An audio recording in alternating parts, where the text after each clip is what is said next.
The spaceship is on a mission to Titan, one of Saturn's moons. Astronaut John wakes up in the hibernation capsule. He feels weak after the long sleep. The drugs have many side effects and John needs some time to recover. He is greeted by the ship's captain, Franks.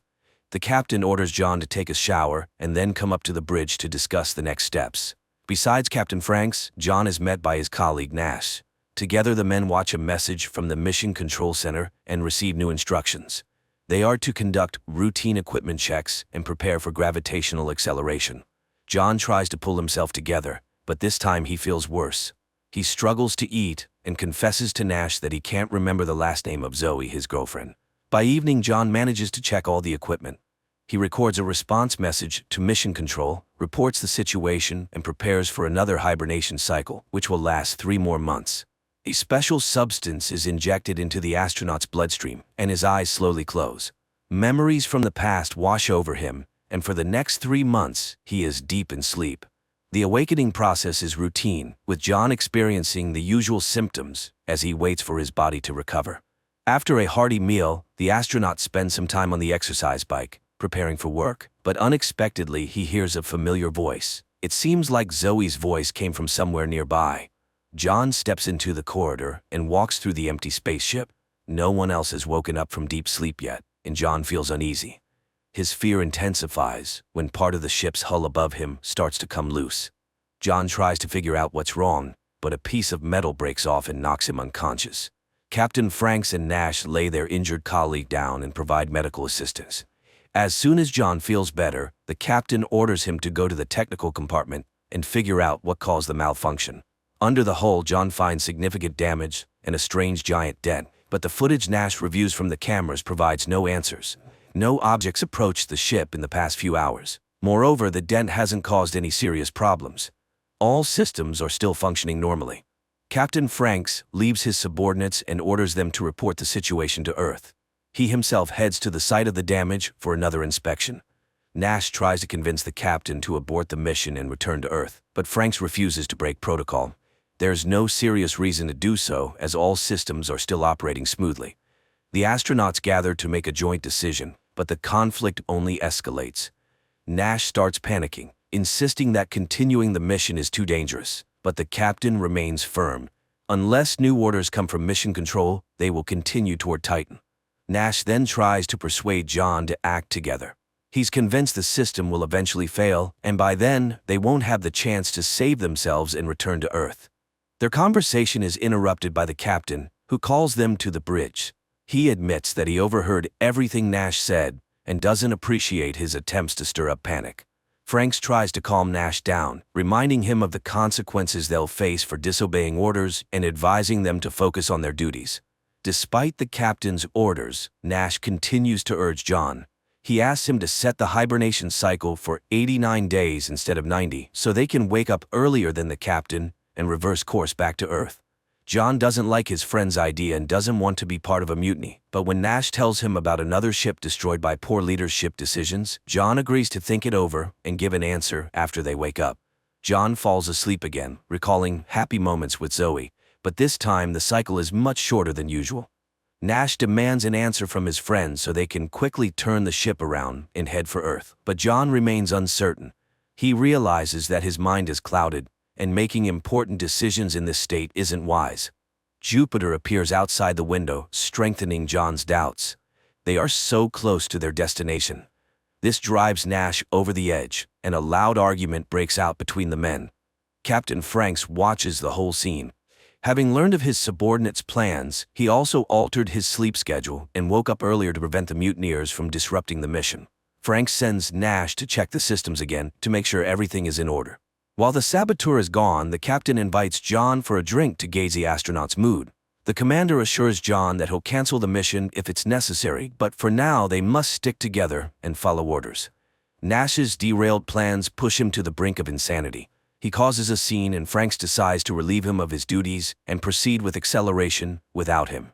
John tries to stay out of the conflict and pretends that everything is fine, but the breach in the hull continues to trouble him, and he often has nightmares where it pulls him into the vacuum of space. Despite his concerns, John ignores Nash's pleas and heads to the bridge to prepare for the acceleration. The team gets ready to approach Jupiter. John sets the coordinates and sequentially activates the powerful engines that will take them to Titan. The acceleration is successful, and the ship enters the orbit that will guide them to Titan. But Nash still believes it's a serious mistake. John isn't entirely sure they made the right choice either, but he tries to keep himself busy to avoid dwelling on it. He decides to check the equipment again, and something strange happens. One of the radios transmits an unknown signal. The crew tries to come up with an explanation, both insisting that John must have accidentally pressed a button. To end the discussion, Franks orders the astronauts to prepare for another hibernation cycle. This time, exiting hibernation becomes a real challenge. John collapses to the floor, completely drained. He tries to recover, but while his body regains strength, his mind suffers greatly. He keeps seeing visions of Zoe everywhere. Captain Franks notices his subordinate's strange condition. He tells John to get a grip and realize that it's all just his imagination. Zoe is not, and cannot be, on the ship. Nash discovers the first signs of trouble. The reactor's power output begins to rise. He's not sure if it's connected to the hull breach, but if it continues, the ship's engine might fail. Nash again urges his friend to listen to him and turn the ship around. He reminds John of Zoe, saying that if they don't return now, she'll quickly find a new boyfriend. Captain Franks overhears the men's conversation once again. He summons them to the bridge for a serious talk. Someone, using Nash's password, deliberately lowered the engine's power to stop the ship. The commander won't tolerate Nash's antics any longer. This time he draws his sidearm to show the mutineer who's in charge on the ship. Franks orders the astronauts to return to their hibernation capsules to prevent any further sabotage. But as John's body starts receiving the drug, he sees what the captain is doing to his colleague. He doesn't have time to stop the crime. His eyes close. Weeks later, when the sleep cycle ends, John tries to figure out if it really happened or if it was just a dream. He steps into the corridor, but none of his colleagues are around. Franks appears suddenly. He assures John that Nash is fine but will remain in hibernation until the mission is over. The captain asks John not to complicate things and behave normally. They need to complete the mission and reach Titan, but if necessary, he'll use his sidearm to prevent further insubordination. To help John relax, Franks tells him the truth about the other ships Nash mentioned. He swears the madman distorted the facts, and in that case the captain wasn't at fault. The crew harmed themselves. John reluctantly admits he was wrong and agrees to continue working together. The captain tasks him with inspecting the equipment and re-establishing contact with mission control on Earth. While working, John's arm goes numb, and he tries to examine it himself, but for a moment it seems like the limb swells and turns into a monstrous hand. As soon as the vision disappears, John hears Zoe's voice again, but he realizes this is also a hallucination and doesn't respond to the call. Instead, John decides to discuss the future plans with the captain, but Franks unexpectedly starts talking about John's relationship with his girlfriend. The commander assures him that their romance wasn't real. It was orchestrated to convince John to join the mission. The unpleasant conversation unsettles John, and he heads to the workshop to focus on his tasks. Unpleasant thoughts and memories prevent John from concentrating, but suddenly the radio crackles, and he hears the dispatcher's voice. The astronaut tries to report what's happening, but the connection keeps cutting out and he can't hear a response. Franks summons John to the bridge. He demands to know what John was doing, and upon hearing about the conversation with Houston, the captain insists it was another hallucination. The captain orders John to return to his capsule and go back to sleep, but this time John's nerves snap. He demands that Franks wake Nash up and prove that his friend is okay. Taking advantage of a moment, Franks attacks John and tries to force him into the capsule, but John manages to break free. A fight breaks out between the two men. John is stronger, but he can't win the battle with his mind as easily as with the captain. John reaches the central computer to find out which chamber Nash is in and if he's alive. While entering the request, he has to fend off Franks, but finally, the computer starts searching for the astronaut. The answer John receives leaves him in shock.